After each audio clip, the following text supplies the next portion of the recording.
Each day our papers and our news bulletins are full of stories about catastrophes that one day could hit Britain. If any of them were to occur, the results could be catastrophic. But if you were the person who had to manage the crisis, how would you cope? Here in the Crisis Command Centre, 3 people, unknown to each other, will be put in an extraordinary position of power. This puts a new light on the political world. The world will never be the same. They are the ministers, and they will face an ultra-realistic simulation of a crisis. We've learnt our lesson twice now. Can we make decisions a bit quicker? They must take the reins of government and lead the country. I find this incredibly difficult. Learning from the experiences that we've been through today, I'm erring on the fact that we want to manage the risk. You can make your own decisions at home and see if you can do better than the ministers here in the bunker. Over the next hour, you're going to find out whether you're a potential Prime Minister or whether, in fact, the country would be better off without your help. We have a national emergency, and it's about to begin.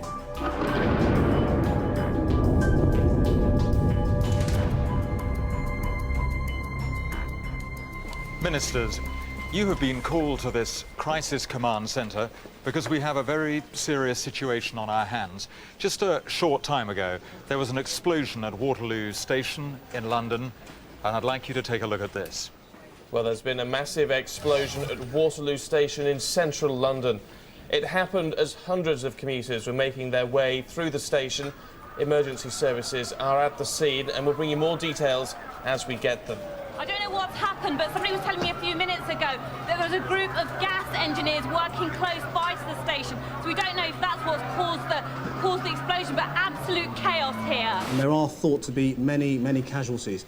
The extent of the damage is unconfirmed. The cause of the explosion is also, as yet, unconfirmed. What we're dealing here with is clearly a catastrophic situation. You're dealing with the highest number of casualties ever faced in peacetime Britain, perhaps over 1,000. I can also tell you that the emergency services commanders on the ground has an operational problem. I want to share that with you. It's chaotic here. It seems there's been 2 explosions, one down in the tunnels, the other one up in the main station. I mean, there's damage and debris everywhere, and we're looking at probably 1,000 injuries. We've got a lot of people trapped under masonry and under a collapsed roof structure, and we really have got to get to those people quickly if they're to stand any chance of survival. I've just had a report from paramedics that are telling me that we've got upwards of 200 serious burns victims in need of immediate attention and transferal to specialist burns units. You have around 200 serious burns victims, and you've got to try and find a way of getting them out. Now, the quickest way of doing that is by helicopter, but clearly there are only a limited number of helicopters. And the first decision is this. Do you use these helicopters just to bring in more paramedics? Or do you use the helicopters to move out as many burns victims from Waterloo to specialist hospitals as possible? Or thirdly, do you only move the burns victims who are certain to survive if they're treated?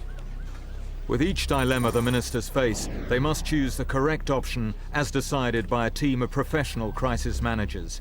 Helping them are 3 genuine experts from the worlds of the military, communications and emergency services. Who can tell us what the paramedics can do on the ground?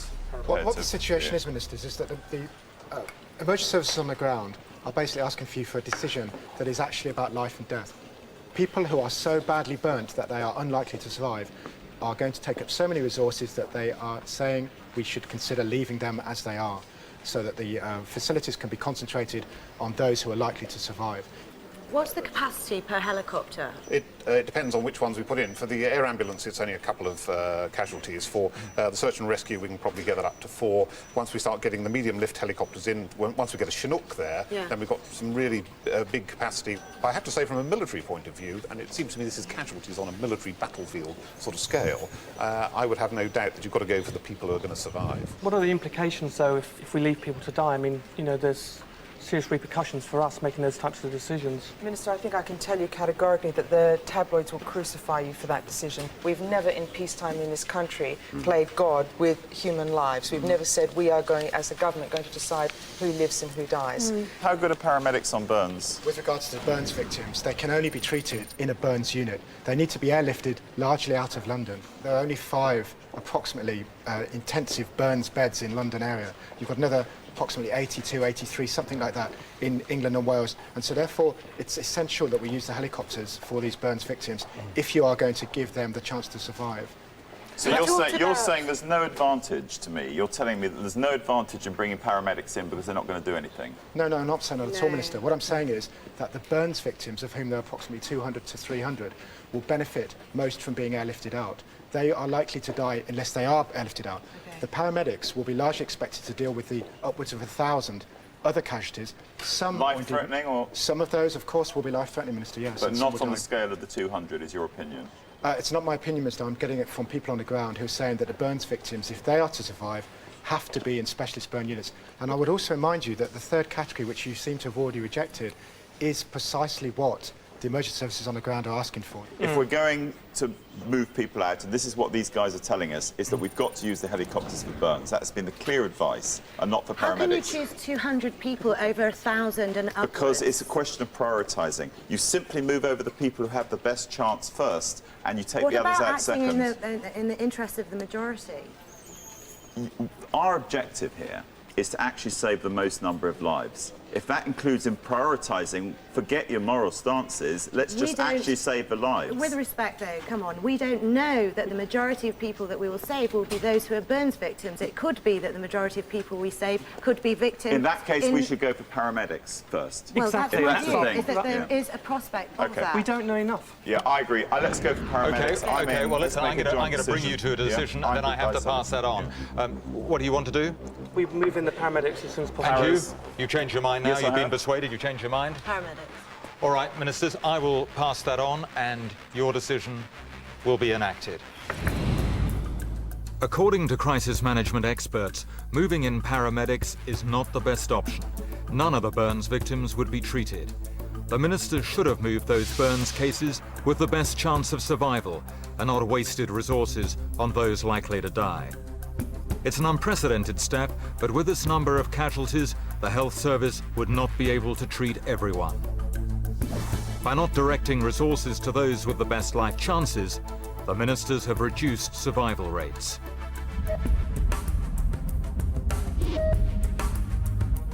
The Ministers still don't know what caused the explosions.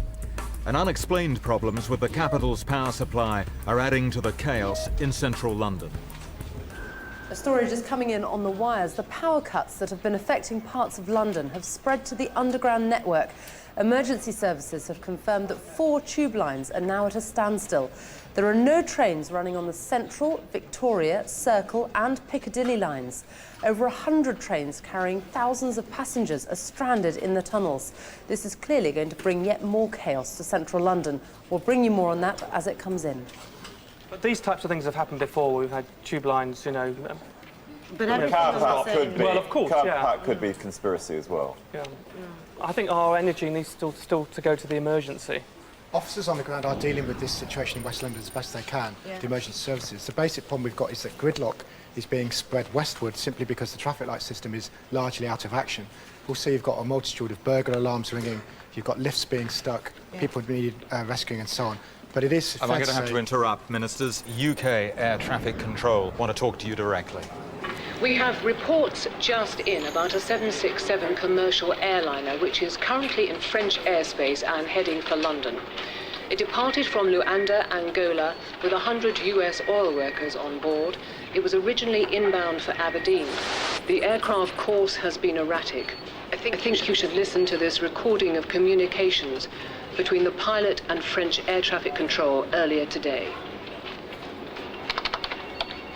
Flight 410, this is Paris. Climb to flight level 310. Re-establish course as flight plan routing to Aberdeen Airport. Repeat. Return to your cleared flight level and course. Paris, this is 410. Negative. Engine problem. Request a diversion, London Heathrow. 410, permission refused. You are not cleared into London. You are to divert to Manston. Squawk emergency and divert to Manston. That is negative. I must land at Heathrow. Repeat, emergency landing at Heathrow. Since that recording, we've had intermittent communications. We're not sure why. Obviously, we will let you know as soon as we make contact again. Clearly, this is something you're going to have to focus on, ministers. What do we know? It has at least 100 US oil workers on board and the families of some UN officials from Angola as well. And perhaps most importantly, I can tell you it is 45 minutes from London's airspace.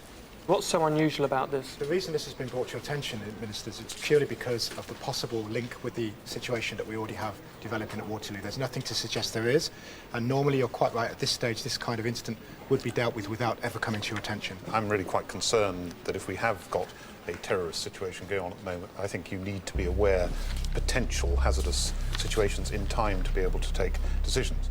Now, I mean, you may feel relaxed enough that you can let it go on to Heathrow. We could tell it to go into a holding pattern while we try and get some more intelligence on it. You may want it to continue to be told to divert. And it would be better, actually, in my view, if it were diverted into France, but in the end, we can divert it to a safe airfield away from London. But you will know that we have contingency plans. We've got fighters available, both down in the southwest at Yeovilton. I've got 2 Sea Harriers available there on standby at and could be launched within 20 minutes. And I've got 2 Tornado F3s at Marham, and we could launch and intercept on your instructions. So we have 40 minutes, I believe, we were told, until it needs to land. It's just over 40, it was 45. But not until it lands, but until, if it decides to go to Heathrow, it will end up going over London if it takes that. Can we stop it? I mean, if if it just flies to Heathrow with a view to just landing, can we physically stop it? Only through the fighter option is the only way of stopping it. The contingency plan, Minister, that you have is that if you want to stop an aircraft in the sky from going somewhere, you use the Royal Air Force to shoot it down. Shoot it down.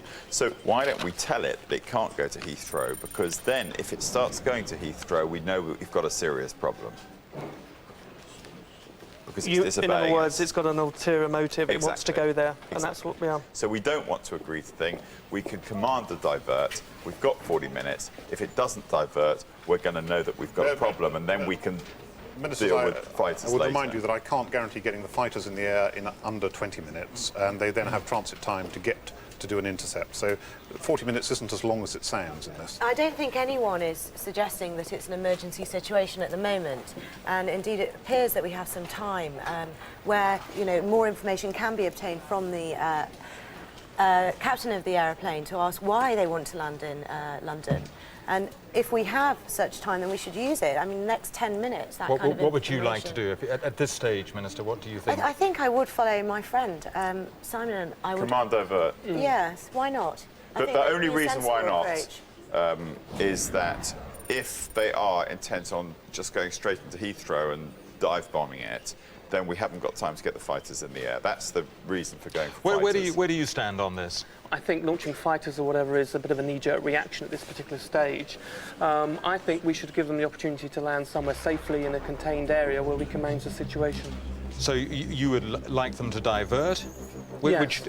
Which option? You're agreeing with your other 2 ministers? I would, yes. You've decided, I think, amongst yourselves, that you want this plane to try and make it divert.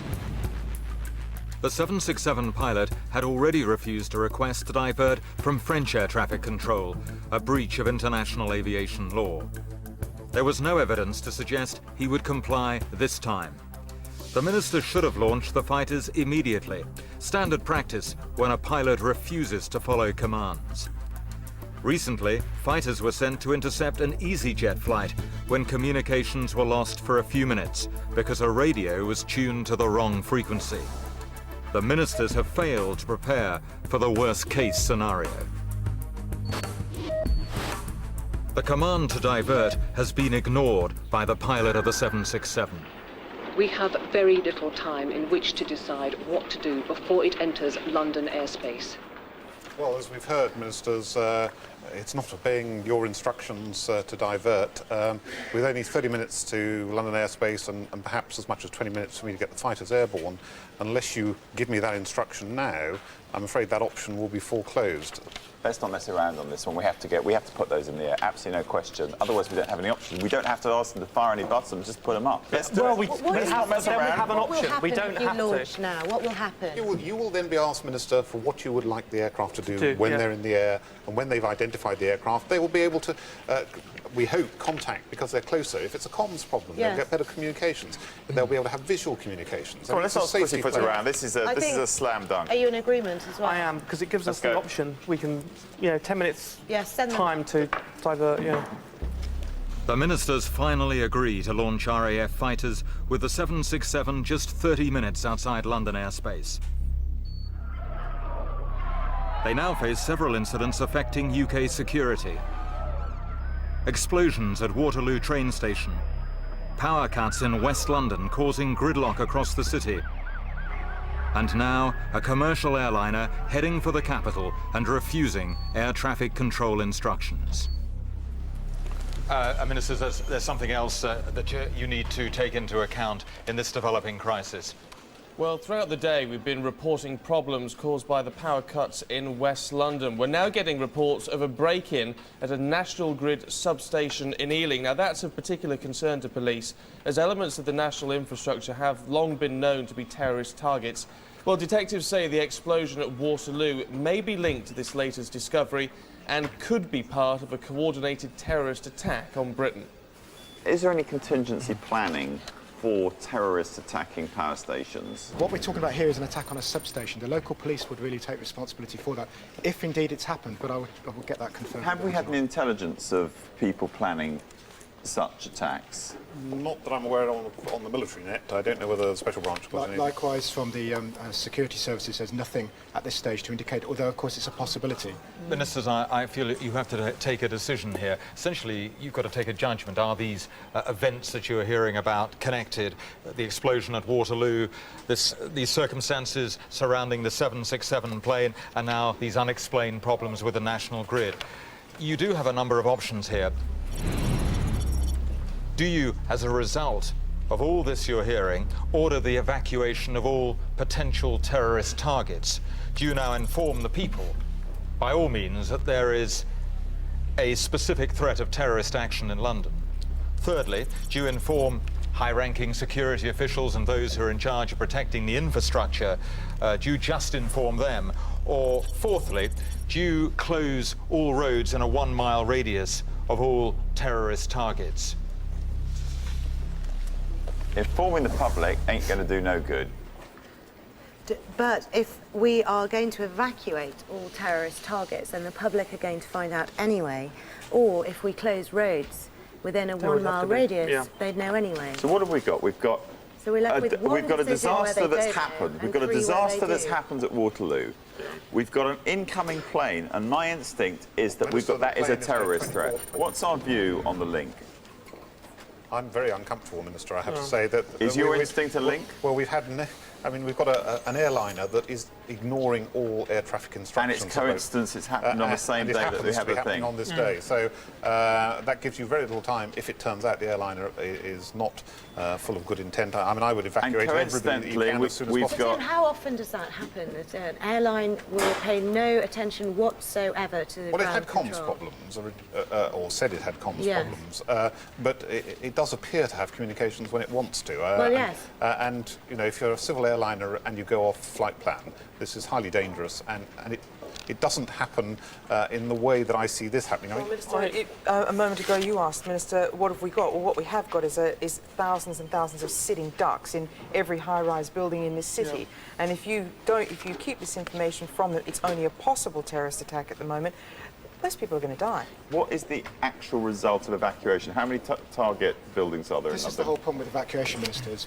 If it's an Al-Qaeda type attack, anything and everything could be a target. You're talking about evacuating a vast numbers of buildings. What are the repercussions of doing that? Repercussions from an operational point of view will be adding to the gridlock, adding to chaos, and of course, you're quite right, Minister, of course people would then be also informed as well, and there would be a sense of panic. They've got a much better chance on the ground than they have in a high-rise building if there is another attack. Yeah, if the target what's your instinct on this? Well, I think, you know, if you're saying that if you evacuate targets, it's going to cause more gridlock. Closing roads is certainly going to do that. I don't think that's an option. Informing public, well, you know, that's great, but we're not actually taking the right type of action. It's not going to do any good. If this plane comes in at Heathrow, how are we going to manage that? So what's your instinct at this stage as what is the right decision? I think we've got to manage the risk that we've got an aeroplane that's coming into Heathrow at this particular stage. Assume terrorists. Assume terrorists. What are we going to do? Are we going to shoot it down, or are we going to let it land? If we let it land, we've got to evacuate that area. Minister, if I can just remind you of the decision. Yeah, exactly. Of what the decision you have to take now. No, I know. Yeah. But we have to think forward. Well, by all means, but evacuating targets, I would say, would be the one to do. Yeah. Evacuate all targets, but what about our personnel restrictions already? It use up a vast amount of manpower to be evacuating buildings. But if you inform, for example, the managers concerned or the security officials concerned of each institution, then they can surely put into effect their own contingency plans. Sometimes that will involve evacuation, sometimes not. But if we have to evacuate targets. We've got a big threat on coming on. What are the benefits of telling officials? What are the benefits of telling the public? The benefits of evacuating targets would mean that it's we the only one minimise that's the risk. got any action. What do you think about what your fellow minister is proposing here? I'm concerned about evacuating all the targets because, firstly, I'm not certain if all are linked sufficiently as to constitute a terrorist threat. And secondly, I'm concerned about using up our manpower when the tubes are broken. There are people stuck in central London already. The roads are already gridlocked. What type of chaos will we be bringing upon ourselves by now evacuating all terrorist targets? So what are you proposing then? What would you do? What are the benefits of informing the public? Gosh, I think the plane, I think, may be a terrorist threat. I don't think any of the others... But it's not a threat to the people in central London. It's only a threat to Heathrow. I think that we need to tell the intelligence, and I think that we do need to get them ready to deal with this. So I think you're saying inform the intelligence officials. What do you think? My only concern is that this plane lands at Heathrow and the whole thing I'm goes. persuaded. Inform officials. You now want to inform... Yeah, I'm informing officials. A minute ago you were in favour of evacuating targets. I've changed my mind. Why do you change your mind? Because I think that we've got time to evacuate. There's no exact threat onto London right now. We've had one explosion, we've had power cuts. There's a plane coming over to Heathrow, which isn't the rest of the... No, I can see both of them. I can see two sides. Well, you can see two sides, but you're going to have to come down on one. I will make a decision when we make the decision. Well, we're making the decision now, OK? Where do you stand? I think, actually, informing officials is probably the best option, and that would include officials at Heathrow, so that covers us there. Yes. I think that's my choice. Right. Minister, it looks at two of your ministers. You've got a very short time to change their minds. I think we should evacuate targets. Change your mind? I don't think that they would be able to escape in 10 minutes because of the difficulties with transport. Change your mind? I don't, because I don't think all these issues are related. Yes, I don't think they are. All right, ministers. I will make sure that high-ranking officials, those in charge of the infrastructure, know about this potential threat. And your decision, of course, will be enacted. This time, by informing the security officials, the ministers have found the best option. The UK does have a strategic plan, with teams of specialists already selected to handle a crisis. These officials, if advised, will implement contingency plans, including the controlled evacuation of key buildings. The ministers have made their first correct decision. With the 767 less than 20 minutes outside London, there are growing problems with the underground network. Now, due to the explosion at Waterloo, the Northern Line Charing Cross branch between Camden and Kennington has been shut down. And as you heard earlier, 4 other lines have also been hit by the power cuts, and there are potential problems with the evacuation of passengers. And I think we can link to the head of the fire service, who's at Waterloo. We've got thousands of people stuck in tunnels. Most of them are in trains, either in stations or partway in stations, and we're trying to evacuate. Problem is, with no electricity, we've got no escalators, and that's slowing us down quite a lot. We can get them out, But we're going to risk injuries. So I think it may be better just to leave them in the train until we get more stuff on board. Obviously, it's not perfect, but it may be safer. OK, Ministers, we have to make a decision here very, very quickly, and I'm talking about really a couple of minutes. I mean, essentially, do you want to clear the passengers out who are trapped underground, or are you ready to leave them there in the tunnels for the time being? What's the disadvantage of taking them out right now? Injury, Minister. The problem is that there's no electricity at the moment. It's in darkness down there. Are they safe? Are their lives threatened? Absolutely, they're safe for the time being, yes. Ministers, I think, with all due respect, you spend too much time in your ministerial cars to be aware of the terror that these people will be going through stuck underground. They will be so frightened. It would be overly cautious and irresponsible of us to leave them in there. They're safer if they're down there. Scared, but safe. They're safe right now, but what if something happens in the next 10, 15 minutes? Yeah. If there is another bomb, then we will have left them to die. Minister, with due respect, there are hundreds of trains that are stuck at the present time. How can you hope to predict which might have a bomb and which might not? The problem is that it's going to take a lot of resources that you mentioned earlier to get those people out. The aircraft is tracking... OK, I get it. We do need to make a decision. Let's leave them down there. I would leave them for the time being. What do you feel? I'm going to go with my fellow ministers, yes. You're going to leave them? Yes. Initially, you were uncomfortable with that? I was uncomfortable about it because I felt that we were taking an overly cautious, bit of a namby-pamby approach to things. And you've been persuaded to change your mind. Maybe we should just be a bit more aggressive, but no, I think it's safer to leave them there. All right, you've taken your decision, and I'll make sure that's passed on. The ministers have agreed on the correct option again. The passengers will be safer where they are until the emergency services have more staff available, or until power is restored to the network. Now, we have some more information about those power cuts, and I can connect you to the National Electricity's computer specialist. We found out what caused the power cuts. There haven't been any attacks on the substations themselves. This was an attack on the computer system. The firewall machine which protects the system was breached. This led to computer corruptions, which led to 3 of the substations registering continuous oversupply, so they shut down. This must have been done by someone with privileged access close to the system. Well, Ministers, you now clearly know what caused the power cuts, a deliberate attack on the computers that control the electricity at substations. Obviously, we don't know who is responsible. Ministers, I've just heard from Joint Force Headquarters. We've got an intercept. They're 15 minutes out of the airspace now, and we should be able to go to the pilots, the RAF pilots, and listen to what's happening. The 767 is flight 410. My 2 Tornado F3s are Gold section. You'll hear Gold 1 probably speaking. Flight 410, this is Gold 1. Flight 410, Gold 1. I'm on your port side, acknowledge.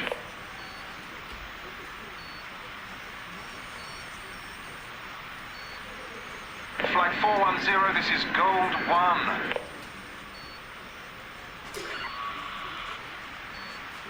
Gold 1, this is Flight 410. I have you visual. Radio intermittent. Diverting to London Heathrow with engine problem. 410, negative Heathrow. Repeat, negative Heathrow. Follow me.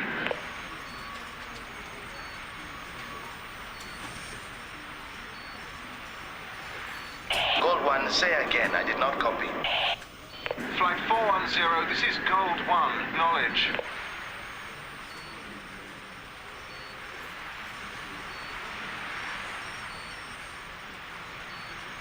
London Centre, Gold Leader, no response from Flight 410. Instructions awaited. Just so you are clear of what your options are here, you can issue a final warning, verbally or visually. You can fire warning shots in front of the plane. You can try and make it change course by ordering one of the fighter planes to fly directly in front of it, or, of course, you can shoot it down. Can your aircraft somehow manipulate and manoeuvre that aeroplane into the correct direction to go to the other airfield? They can use the standard international signals, both visual and trying to do it by radio. So the pilot will know that he's telling them to follow them? Absolutely. If we wanted to, we've got tracer ammunition in the guns, so we could fire ahead of it. We could fly aggressively in front of it. Again, a non-standard procedure, slightly hazardous, but I'm fairly assured. What's the last moment we could attack it and without risking ground life? At the time, well, you always risk ground life, but the one thing you've got to be really aware of is that once the aircraft is over the London central area, we are no longer authorised, nor are you authorised, to allow it to shoot it down. How long have we got to go? We are 12 minutes away from that no-fire point. Okay, so we've got 12 minutes to make a decision. We don't have to make the decision yet. Final warning shots. Will you come back to us in 5 minutes' time and tell us if they have responded to the visual signs? Certainly, Minister, I will come back as soon as they respond and let you know. Well, I'm quite willing to go for number 3, the force it to divert, because that was my first gut instinct. So we've already done final warning. Let's manoeuvre it now. It's either 2 or 3. I don't know what which one would have the biggest impact. Ministers, I mean, in the end, the only way that you can stop an aircraft doing what it wants to is destroying it, I'm afraid. Well, we don't need to do that right now. We can indicate to it that we are serious, but in the end, warning shots or flying in front are bluffing, really, unless we intend, in the end, to destroy it. I trust our military to be able to, our RAF to be able to... Is there any risk in force terms it of to divert? I'm reasonably confident that they won't have a collision, that they'll demonstrate aggressively that the aircraft needs to It's quite a course. fairly easy decision to make in the circumstances. And let's remember, we've got 100 US We're not going to shoot it down right now. Force divert. Okay, we're going to kill 100 people if we shoot it down. We've got 100 US. Okay, this may impact on something. I'm just hearing that we've heard from the pilot of the 767. We have taken control of the plane, crew and passengers. We demand the fighter jets are withdrawn and that we are allowed to continue to Heathrow Airport, where we must be refueled and allowed to continue to another location. Furthermore, we demand the immediate release of 8 Yemeni prisoners held at Guantanamo Bay by the American administration.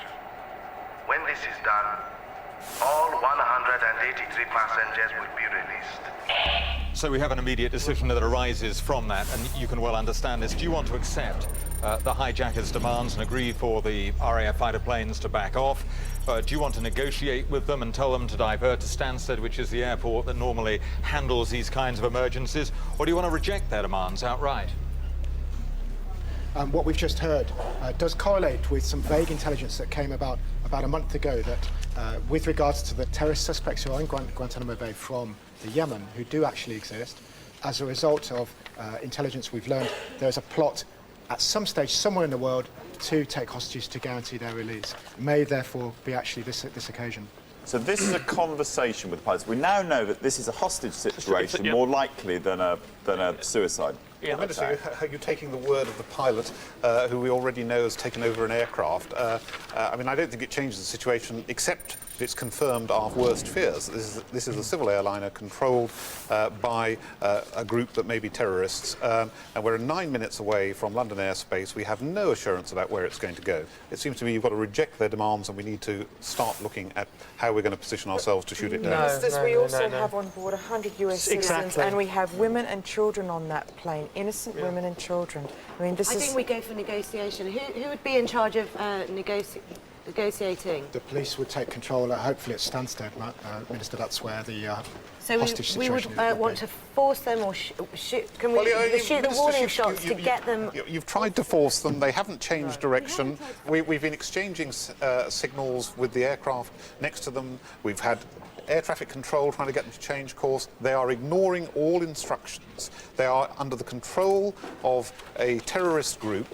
We know what a terrorist group flying an airliner can do. You should reject their demands. I really do strongly... Is Stansted well prepared? I'm going to have to push you, Ministers. I know you've got all your experts around you. I think it's got to be Stansted as well. What do you think about this? I would divert to Stansted where we have the capacity. My only concern is whether if they don't want to do that, and then we're in trouble. No, then we'll make a second decision. But right now we didn't. Why are you so convinced it's the right thing to divert to Stansted? Because I cannot see that it would be justified at all to shoot down that plane immediately. Minister, we've tried to divert them to Manston. We've tried to get the French to divert them. How am I supposed to get them to divert to Stansted?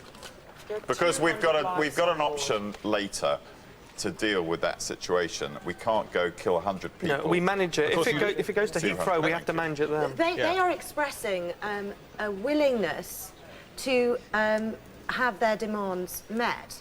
That must happen through negotiation. So it may not be that they're telling the truth. It's just that's all right, Ministers. You know the clock is ticking. We can't, I'm going to ask you. We can't measure all those people straight away. What do you want to do? Divert to Stansted? Stansted. Divert to Stansted? I think so, yeah. Divert to Stansted. We'll immediately pass that on, and that will be carried out. Asking the 767 to divert was the wrong choice. The hijackers have refused orders on 3 occasions now. It would not be asked to do so again. The minister should have rejected the hijackers' demands and immediately returned to their previous decision. How best to influence the course of the 767. With the 767 just 5 minutes outside London airspace, the ministers begin to suspect events may be connected. So we've got that plane going to Stansted. It looks like we're going to have a hostage negotiation going on there. The likelihood of the other things being a separate group is quite unlikely unless we get a situation where there's 2 groups cooperating with each other. Or a coincidence. Although the national grid, we've been told, involved privileged access. Probably involved, it was a computer. Are you suggesting that it's just coincidence that happened on the same day? We have to assume that this is I think it's very difficult to accept. Yeah, but can we discount Waterloo at this stage? Do we have any more information about the cause of the explosions at Waterloo? Whether it's a bomb or gas or whatever, it's still not known, Minister. No. Minister, just keeping you up to date, they are attempting to indicate that it should divert both using the all frequencies and the emergency frequencies and also international visual signals. It's not changed its course. I would remind you that, this is a very difficult decision. I understand that's why it's a ministerial decision. But the people who are in the aircraft, if this aircraft is a 9/11 type aircraft, are going to die anyway. I'm slightly surprised, Minister, that you are prepared to take the assurance of a self-declared terrorist, that you are so certain that he's going to go to Heathrow that you're prepared to risk the whole of London for this. I'm just amazed. I'm sorry, Minister. When will he reach the outskirts of London? It's 3 minutes, 15 seconds that we have left until we will pass the no-fire zone. What are the targets, then, that we're considering? The target could be Heathrow. Well, Heathrow... Okay, sorry, I'm going to interrupt you. I understand we now have contact with one of the RAF pilots. London Centre, Gold Leader. No response from Flight 410. I estimate he'll be over the London exclusion area in 3 minutes. Instructions awaited. Ministers, the 767 is not responding, and it's following the same course towards London. And the 767 will be in London airspace, as we know, in, I'm going to take 3 minutes. Under 3 minutes now. Which means we can't shoot it down. Are you sure you've made the right decision here? I think the chances are that this is a hostage that will land. I think that to actually shoot down an aeroplane, there's been no threat of a bomb, of an attack. 9/11 was the only physical attack by an aeroplane. Isn't that correct? Minister, it was a new way of warfare, but now, of course, everybody knows that this is a weapon of mass destruction. But I think we've been given some very important information which we may have missed, and that came from Charles, who said that the named people who are Yemenis held at Guantanamo Bay exist. They do exist, Ministers, but it's no guarantee, of course, that these people on the plane are telling the truth. 30 seconds, Ministers, and then you won't have a choice. Gut instinct. If it was a terrorist attack that was going to, destroy buildings or whatever, then they wouldn't get their demands met by, the release of the prisoners. It may be rubbish. Yes, of course, I know that. I'm just saying that. What do we do? What do you think we should do? Well, we've got 200 civilians plus on there. We've got. There's no way that I'm killing 200 when the history tells us that most of these things have been hostage situations, and they're doing Ministers, you set up the standby aircraft. The reason we got them on standby was against this very contingency. I do have to... It was to give us the option. We have no further information information that this is attack. OK, you've got 1 minute to make this decision. You can issue a final warning, verbally, visually. You can fire warning shots in front of the plane. You can try to make it change course, or you can shoot it down immediately. And within 1 minute, that will be in London's airspace. Warning and your options shots. will be severely... Warning shots. But it has to be immediate. I don't think we're going to get anywhere with warning shots, but we can't. We can't, but we shoot don't have it any down. other choices. Well, there is We have no warning shots or historical shoot it evidence down. to shoot it down. In the end, Yeah, shoot but then it it's down what's if you want to stop it, ministers. If you classify this as an attack on London, a missile, you will be legally protected from by doing that. We all know what the world's like after 9/11. And on 9/11, had those airliners been shot down, had the same information been available, those buildings would have been saved. This is a consideration you must think of. Okay, Minister. But if it's an innocent flight that's shot down, 5 the seconds, repercussions Minister. afterwards You've got to are take this devastating. decision now. I'm sorry to harass you, but you've got to take it. This is an emergency. We haven't evacuated those targets, have we? So we've got people up there in those buildings. Let it still in. worried. Let it in. I put myself on the line. It's too late Let anyway it for a in. decision. Let it in. Yeah, I can't shoot it down. It doesn't matter, ministers. I'm afraid It's it's too late. now Anyhow. over London. It's too late. I can connect you, I think, to the RAF pilot again. London Centre, Gold Leader. Negative comms contact with 410. Now past the no fire point.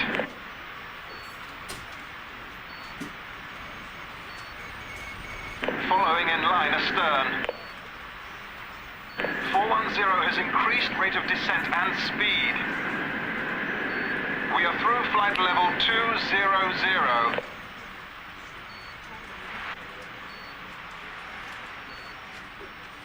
Flight level 100.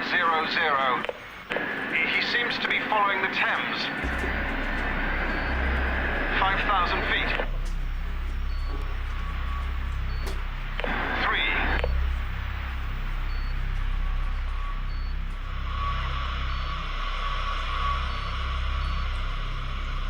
I'm leveling at 1,000 and following him in. He's still descending. Passing Tower Bridge.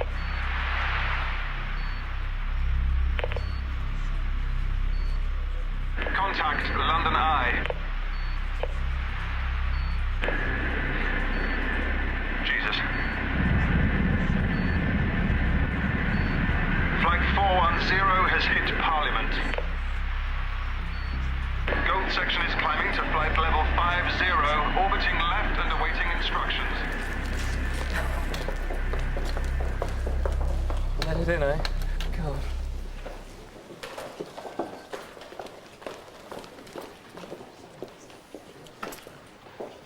I think we made the right decision. The Houses of Parliament are burning. We made the right decision based on a wealth of experience. This puts a new light on the political world. The world will never be the same. Well, those words don't make me feel any better, to be honest with you. You know, 200 people versus... I mean, I guess what I still need to know is, OK, the Houses of Parliament are, you know, on fire. How many people have actually been damaged or hurt? If we've actually... I mean, maybe, OK, we've lost those 200 lives. And by fate, we've actually got a situation where that plane's gone down and it's the damage has actually been minimised by the fact that people are not in that area. I don't know. I mean, we've just... At least we've evacuated. We didn't evacuate the targets. Didn't we evacuate? No. Bloody hell. No, we didn't evacuate the targets. Ministers, anyhow. It gives me no pleasure to say I told you so, but I mean, we were in a situation that we had prepared for, that we had contingency plan for, which you executed eventually. We got the aircraft, our fighters into the sky, and we actually learnt that this was a terrorist-controlled aircraft. And you preferred to take the risk that the terrorists were telling us the truth, when in fact the people in the aircraft were going to die whatever we did. Well, I don't agree with that. I don't think they would have died whatever we did. I mean, it could be a situation they could have landed and we could have had some negotiations, and who knows what might have happened. We don't know that. That's not certainly what he said. Now, knowing that their target was always a political one, like the Houses of Parliament, then of course they were all going to die. But we didn't know it at the time we made our decision. Well, clearly everything has to be linked now. I think that we have to take a different approach now to everything. Yeah, absolutely agree with you, Croatia. You should see immediately what the news stations are reporting and what pictures they've got. We have now a confirmed report that a plane, a passenger jet, has crashed into the Houses of Parliament. Let me repeat that. We have a confirmed report now that a plane has crashed into the Houses of Parliament. Let me just interrupt you there because we are joined for the latest on the line by the wife of one of BBC News 24's producers. She's Dr Jane Brooks and she works at St Thomas's Hospital, which is just across the river from Parliament. Dr Brooks, can you tell us what you've just seen? There are fires, there was a huge explosion, there are plumes of smoke rising from the building. Half the place seems to have been destroyed. I can see 2 RAF jets which seem to be circling above Parliament. There are people running across Westminster Bridge towards me, people getting out of their cars and running from the fires. I can't believe it, there are bits of plane everywhere. The ministers ran out of time and failed to order the best course of action. The 767 should have been shot down. Post 9/11, any plane heading for London on a course that has not been agreed, that is under terrorist control, and that has repeatedly ignored instructions would be destroyed. Ministers, earlier today, you may recall, you decided to inform high-ranking officials about the threat to London.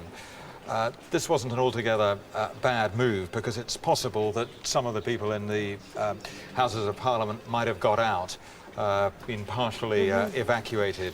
We don't yet know how many people got out of the building, but certainly some of them might have done. The emergency services are still dealing with the situation at Waterloo, and these new developments will only stretch them further. The power problems, I understand, are still hampering the rescue work, but I understand we do have some new information about what caused the explosion at Waterloo. Yes, Ministers, it's been confirmed from the commanders on the ground that the explosions were indeed caused by 2 bombs, 2 explosive devices. The first one on the Northern Line, connecting to Waterloo. The second one on the concourse at the station. So confirmed 2 bombs, I'm afraid. I'll just bring you up to date with this. Britain is under attack. By whom and why isn't known, but hundreds have died and many more have been injured in a series of terrorist atrocities. First, a massive explosion at a crowded Waterloo station. Then, in a chilling echo of the Twin Towers attack, a hijacked passenger jet was flown into the Houses of Parliament. London is at a standstill as emergency services try to deal with the devastation, their efforts hampered by a cyber attack on the National Grid's computer system, which has cut power to large parts of the capital. The army has been put on its highest state of alert to deal with any new attacks. The situation is still unresolved on the ground at Waterloo, and we're getting information concerning a tube train which is stuck in a tunnel there, and I think we can go over to one of the officers on the scene who can tell us what the difficulty is. We've got search and rescue teams underground trying to locate survivors and trying to find a 6-carriage train stuck somewhere between Waterloo and Embankment. Now, they've just reported seeing several inches of water on the floor. It seems to be coming through cracks in the ceiling. Now, if that's the case, and the flow increases, then that tunnel's going to flood. And we've still got thousands of people down there. I think I can just bring you a little bit extra on that. The train stuck in the tunnel there clearly is in grave danger. The explosion has weakened the roof of the tunnel. It's leaking badly now from the Thames above. What do we know about how many people are inside? I think it's 500 from what we heard earlier. Several thousands are still on the rest of the network. Those people who were stuck in the trains that you were discussing earlier. The flood doors... The ones we didn't evacuate. You are exactly right in that. The ones you didn't evacuate, they are there and clearly at risk in this developing situation. The flood doors are positioned at either end of the tunnels under the Thames, and they can be shut in 3 minutes. The actual decision that you have to take, you can shut both doors immediately, either end, and that can be done in 3 minutes. You can shut one door and attempt to rescue. You can keep both doors open and attempt to rescue from both sides, or you can send in engineers to assess the extent of the damage before you take a decision. And I just need to remind you of something before your expert comes in here. It takes 3 minutes to shut both doors, either side of the train, and we are in a situation where that roof could give way at any moment. How long would it take for us to get them out of there? Ministers, you're talking about the train that has been involved in the first explosion. as a result of that, you're talking about injured people, damaged rails, damaged equipment, and something like 1 to 2 hours to get that train empty is the estimate. What do you think is the risk of water coming in? Yes, and it's an unknown quantity. The only way that can be assessed is to send engineers there. That could take upwards of 30 minutes, but it could be right now. It could happen instantly, or it might never happen. That's the problem we've got. You've got a whole tube network which is at risk from a tunnel collapsing. You've got 2 water doors that you can close. What's the threat to life? Well, there's 500 people. No, apart from those 500. However many there are through the tube network. I mean, my and you're telling me that they are at imminent risk. I'm telling. Well, I've no way of knowing. I mean, all I know is that it may collapse. And so it seems to me that's why we've got doors. And perhaps Charles, you'll be able to help me as well. Closing the flood doors. Really, what type of solution is that? Is that a short-term solution? It's a solution, Minister, that will protect that whatever buy us happens. time? It will buy you time because it will protect. Will it protect the roof? It will protect everything except the train in that tunnel. So you lose If you 500. won't buy time for the We may not 500 lose people 500. I mean, if the roof collapses, they will be in. Yes, but if it doesn't collapse, then I mean, you have a chance of getting them out. One door. One door will have half the effect. It will save half the system that's below the level of the Thames. Ministers, we're in a debating club again. Yeah. If you shut the doors, you will save the network. If it doesn't collapse, what's the problem with the people inside? I think that we should shut both doors. I do. I think that at the present time, when our infrastructure is falling all around us, and if we need to consider the future of the country, I think we do start needing to take a few quite difficult decisions. We've got to do it quickly, though, otherwise we might be too late. Those stations which are under the level of the Thames would flood. Would you follow me in deciding to close both doors? I find this incredibly difficult. Learning from the experiences that we've been through today, I'm erring on the fact that we want to manage the risk. So, OK, it's 500 people trapped underground. If we close both doors, we're likely to kill them. This thing is caving in. It's going to go, isn't it? You can see. Yeah, to kill them. But we could kill them. You've made no decision. If it doesn't, I'd close. We should keep them open. No, we should keep them open. We haven't got. If it caves in, we're talking about thousands. No, it isn't. Not necessarily. It's not going to. No, that is the expert opinion from the tunnelling people. It's going to kill thousands of thousands. There are thousands of people trapped in the trains. We've got to play a percentage game here. Whole network. And you risk their deaths if you don't. We've got to start I'm not killing minimising. almost certainly. But if that tunnel doesn't collapse... That's what we did with the aeroplane. We said, no, we're not going to kill 200 people, and we've ended up in a terrible situation where we've allowed our Listen, we're wasting time. Let's leave the doors open and let's get them out now. They could be moving now. They could be moving in seconds. It will take 2 hours. It will take 2 hours, I cannot agree with you. I think we're going to have to make a decision. What would you like to do? You're wrong. You're going to be this on your head. Well, that may be the case. What would you like to do, Paul? Would you shut the doors? Who knows? It may not collapse. Yes. If it collapses, we won't get them all out. We're going to shut the doors. You clearly have a kind of casting vote here. You've got 2 ministers who disagree with each other. I'm playing a percentage game. I'd close the doors. Okay. Ministers, I will take your decision to shut both those doors. I can't tell you, of course, what the situation is on the ground there, but I will immediately pass that on. After a 20-minute discussion, the order to shut both doors has been given. The closing will take a tense 3 minutes, and only then will they know whether the entire network has been secured. I have to tell you, during all this, that you've taken a huge amount of time to make your decision. And you're sure you've made the right one now, and you're sure you've settled on a decision? I think we've settled on a decision. Whether it's the right one, time will tell.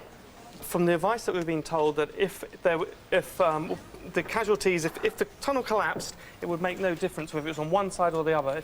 If there was a clear case that there was less people trapped in one section of the tunnels on the south side... They could be getting out now if we made a decision. Okay, it's only 500 people, but there's thousands involved. We've got to I'm telling you, I would let them get out. You can't just do that. I don't believe that everybody's going to get killed. We haven't signed their death warrant. No. Let's get the rest of the people in the system out. Okay, I think I can link you to the people who are right on the ground down there. The tunnel's just collapsed. The entire roof's collapsed. Water's flooding in. Nobody's going to survive that. Would have filled in seconds. The entire network's flooding.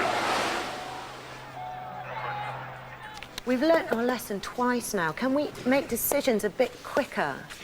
And can we stop trying to be so cautious about risking anyone's lives? Well, when no, it's I'm the their only one who's lives? being cautious, aren't I? You made the right decision. Let's get on with it. Yeah, but it took so long because you wouldn't be supportive, and that is the risks. That is the risk of dividing this government. One way we save thousands. And we're learning, but let's make any decision based on what we hear. And I made that decision.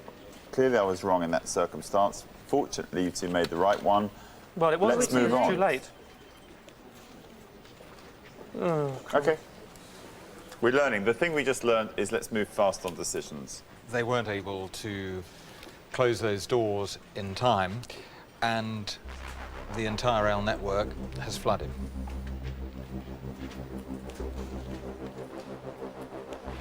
You have actually made your last decision, and your time in control of the country is over.